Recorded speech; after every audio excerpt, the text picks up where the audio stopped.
వంగవీటి రంగా వర్ధంతి సందర్భంగా మాజీ ఎమ్మెల్యే వంగవీటి రాధ సంచలన వ్యాఖ్యలు చేశారు. ఎవడో పక్కోడీగాడు తలాతోక లేకుండా తీసిన సినిమా గురించి మాట్లాడుకోనక్కర్లేదంటూనే వర్మపై విరుచుకుపడ్డారు. రామ్ గోపాల్ వర్మ తగిన మూల్యం చెల్లించుకోక తప్పదని, అది ఎలాగో మీరే చూస్తారంటూ వ్యాఖ్యానించారు.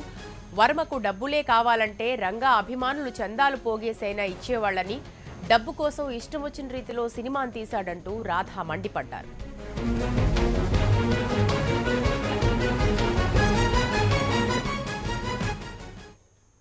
వంగవీటి రాధ చేసిన సంచలన వ్యాఖ్యలకు సంబంధించిన పూర్తి సమాచారం మా ప్రతినిధి శ్రీకాంత్ అందిస్తారు. శ్రీకాంత్, పూర్తి స్థాయిలో అంటే తీవ్రంగా వంగవీటి రాధ వర్మపై విరుచుకుపడ్డానికి కారణాలేంటి? వంగవీటి సినిమా ఈ నెల 23వ తారీఖున విడుదలైంది. మొదటి నుంచి కూడా వంగవీటి రంగ తనయుడు రాధ, అదేవిధంగా ఆయన సతీమణి వంగవీటి రంగా సతీమణి రత్నకుమారి కూడా సినిమాకి సంబంధించి అభ్యంతరాలు ఉన్నాయని మొదటి నుండి కూడా చెబుతున్నారు. అయినా కూడా వర్మతో రాధా భేటీ అవ్వడం కూడా జరిగింది. ఆ భేటీ కూడా అసంతృప్తిగానే ముగిసిన నేపథ్యంలో సినిమాను కూడా వర్మ విడుదల చేయడం కూడా జరిగింది. అయితే సినిమా విడుదల తర్వాత రంగాన్ని ఆ సినిమాలో పూర్తి స్థాయిలో సరిగ్గా చూపించలేదు, విలన్లుగా చూపించే ప్రయత్నం చేశారని చెప్పి ఇప్పటికే రాధా కూడా డీజీపీకి కూడా ఫిర్యాదు చేశారు. ఈ తర్వాత ఈ రోజున వర్మ మీద పూర్తి స్థాయిలో ఆయన మండిపడ్డ పరిస్థితి కూడా ఉంది. రంగా విగ్రహాన్ని పూలమాల వేసి నివాళులర్పించిన వెంటనే ఆయన వర్మ మీద తీవ్రంగా మండిపడ్డారు. ప్రధానంగా డబ్బుల కోసమే వంగవీటి బ్రాండ్ను ఉపయోగించుకొని సినిమా తీశారే తప్ప అందులో చరిత్రను మొత్తం వక్రీకరించారని చెప్పి రాధా మండిపడటం జరిగింది. మరోవైపు ఈ సినిమాని డబ్బుల కోసమే తీసే లెక్కనైతే డబ్బులు కావాలని వర్మ అడుక్కుంటే రంగ అభిమానులే పోగేసి అదంతా ఇస్తారు కాబట్టి ఆ సినిమా గురించి అసలు మాట్లాడాల్సిన అవసరం కూడా లేదని, ఈ రంగాన్ని సరిగ్గా చూపించిన వర్మ తగిన మూల్యం కూడా చెల్లించుకోక తప్పదని కూడా రాధా వ్యాఖ్యానించారు. మరోవైపు రంగాన్ని చంపిన వాళ్ళు ఎవరికి విజయవాడలోనే కానీ రాష్ట్ర వ్యాప్తంగా అందరికీ తెలుసని, అయితే దాని గురించి ఏమీ చూపించలేదని, అదేవిధంగా రంగా ఎప్పుడు ఎమ్మెల్యే అయ్యారు, రంగాకి పెళ్లి ఎవరు చేశారు, అన్ని విషయాలు అందరికీ తెలిసిన వర్మ మాత్రం వక్రీకరించి తనకు తెలిసిన విధంగా ఒకరి వైపే మద్దతు చూపించే విధంగా సినిమాని తీశారని చెప్పి ఆయన ఫైర్ అయిన పరిస్థితి ఉంది. అయితే శ్రీకాంత్, ఇక్కడ తగిన మూల్యం చెల్లించుకోక తప్పదు, ఆ మూల్యం ఎలా చెల్లించుకుంటారో త్వరలోనే చూస్తారు అని ఇటువంటి వ్యాఖ్యలను ఎట్లా అర్థం చేసుకోవచ్చు?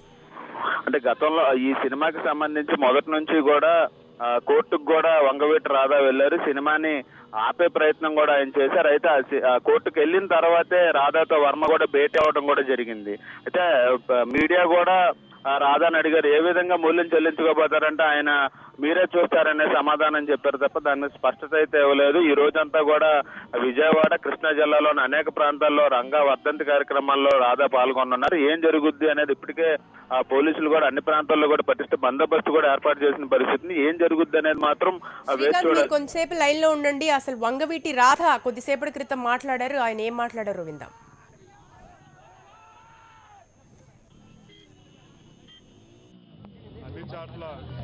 అన్నదాన కార్యక్రమాలు, వస్త్రాన కార్యక్రమాలు, అలాగే పూజ కార్యక్రమాలు నిర్వహిస్తున్నారు. ఇవాళది రంగా రాసే సాధన కోసమే ప్రతి ఒక్కరు ఆయన అభిమానులందరూ ఒక పార్టీ కాదు, ఒక కులం కాదు, ఒక మతం కాదు అని చెప్పని అందరూ కలిసికట్టుగా ఆయన ఆశయ సాధన కోసం రానున్న రోజులు కూడా కృషి చేస్తారని చెప్పని ప్రతి ఒక్కరు మద్దతు రాధారంగ మిత్రమణులు కానీ నేను రంగారి అభిమానులందరికీ మద్దతు కానీ పూర్తి ఎప్పుడు ఎలవెల్లో ఉంటుందని చెప్పని కూడా మనస్ఫూర్తిగా కోరుకుంటున్నాను.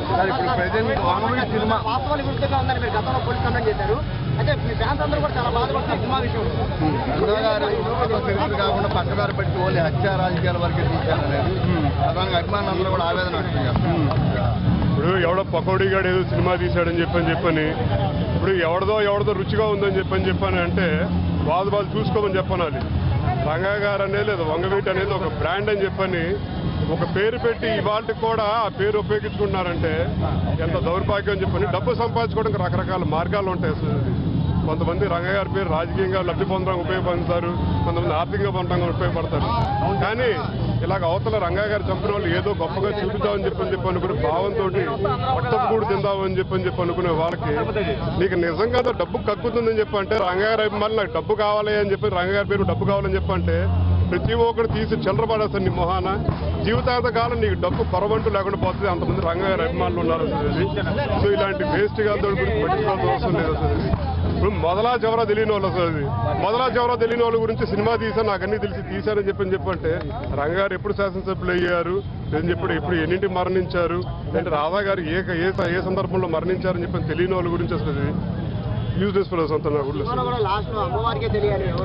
ఇవాళ అదే నేను చెప్తున్నాను, ఇవాళ రోడ్డు మీద ఎక్కడికి అడిగినా సరే 10 ఏళ్ళ చిన్నపిల్లడు కూడా చెప్తారు అసలు ఇది. సో ఇది దాని గురించి ఏదో చాలా గొప్పగా తీసని చెప్పని పనికి మాలతనంగా చాలా తెలివైన చెప్పి అనుకునే యూజ్లెస్ ఫెలోస్ పనికి వాళ్ళని చెప్పాను కదా, మొదలా చివర తెలియదు అసలు పీకిస్తుంది అదే ఇప్పుడు అది కాదు. ఆయన పెళ్లి చేసిన వాళ్ళు ఎవరున్నారు ఇక్కడ ఇప్పటికే ఉన్నారు అసలు ఇది, అందరూ ఉన్నారు అసలు. ఊరికినే ఏదో పనికిమాలంతనంగా ఏదో ఊరికి రెచ్చకూడదు చెప్పండి. నేను ఒకటే రంగా గారు అమ్మని ఒకటే కోరుతున్నాను, ఇలాంటి పని ఇప్పుడు ఎన్ని అవాకులు చవాకులు పేలినా సరే రంగా గారి మీద ఉన్న అభిమానం ఎల్లప్పటికీ పోదు అసలు, ఇంకా పెరుగుతూ వెళ్తూ వచ్చింది. ఇవాళ తరం చాలా మంది రంగా గారిని చూడలేదు అసలు, చూడకపోయినా సరే వాళ్ళకి రంగా గారు అంటే కూడా గుండెలు పెట్టుకుని చూసుకుంటూ ఉంటారు. సో ఇలాంటి ఏదో ఎవడో సినిమా తీసాడు, గొట్టంగాడి సినిమా తీశాడు కదా అని చెప్పని ఆయన మీద అభిమానం పోతుందని చెప్పి అనుకుంటే అది పిచ్చి భ్రమ, అది పోనే పోదు అసలు.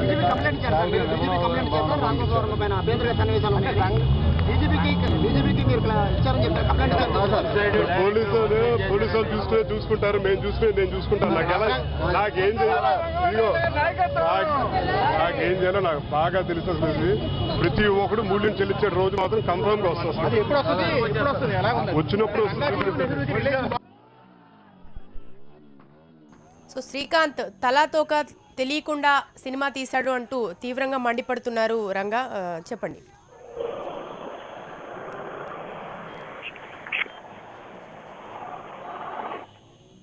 హలో శ్రీకాంత్.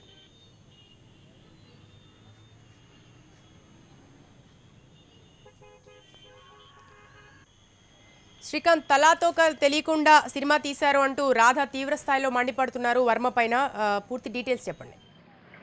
ఈ సినిమాకి సంబంధించి మొదటి నుంచి కూడా వంగవీటి రాధా ఫ్యామిలీ అభ్యంతరం వ్యక్తం చేస్తూనే ఉంది. గతంలో కూడా వంగవీటి ఫ్యామిలీని కలవటానికి వర్మ ఒకసారి వచ్చినప్పటికీ అప్పుడు రాధా కుటుంబ సభ్యులు అనుమతించలేదని చెప్పి వర్మ కేవలం నెహ్రూతోనే భేటీ వెళ్ళిపోయిన పరిస్థితి కూడా ఉంది. ఆ తర్వాత రెండోసారి వంగవీటి సినిమాకి సంబంధించి అభ్యంతరాలు ఉన్నాయని చెప్పి కోర్టులో రాధా పిటిషన్ దాఖలు చేసిన తర్వాత వర్మ విజయవాడ రావడం, ఆ సినిమా ఆడియో విడుదల రోజున ఉదయం రాధా అదేవిధంగా రత్నకుమారితో భేటీ అయ్యారు. ఆ భేటీలో కూడా అసంతృప్తిగానే సినిమాకి సంబంధించి వాళ్ళ చర్చలు ముగిశాయి. అయినప్పటికీ కూడా రాధా మాత్రం వర్మకి నేను చెప్పాల్సింది చెప్పాను, కోర్టులో కూడా పిటిషన్ కూడా దాఖలు చేశాను అని ఆయన కొంచెం సినిమాకి సంబంధించి మార్పులు ఏమైనా చేస్తారని కూడా వేచి చూసిన పరిస్థితి కూడా ఉంది. అయితే వర్మ మాత్రం ఆయన పందాలోనే నాకు తెలిసిందే నేను తీశాను, ఏ వర్గం వైపు కూడా నేను కొమ్ముకాయట్లేదు, నాకు తెలిసిన సినిమా తీస్తానని చెప్పి ఆయన వన్ సైడెడ్ గా సినిమా రిలీజ్ చేసిన పరిస్థితి కూడా ఉందని చెప్పి ఇప్పుడు రాధా ఆగ్రహం వ్యక్తం చేస్తున్న పరిస్థితి. అదే విధంగా వాళ్ళ అభ్యంతరాలు ఏవైతే మొదటి నుండి లేవనెత్తారో అదే విధంగా సినిమాలో కూడా రంగాకి సంబంధించి అదే విధంగా మొదట రాధాకి సంబంధించిన సన్నివేశాలు పూర్తి క్లారిటీ లేకుండా కేవలం వాళ్ళ విలన్లుగా మాత్రమే చూపించే ప్రయత్నం చేశారని. Right, thank you Srikanth.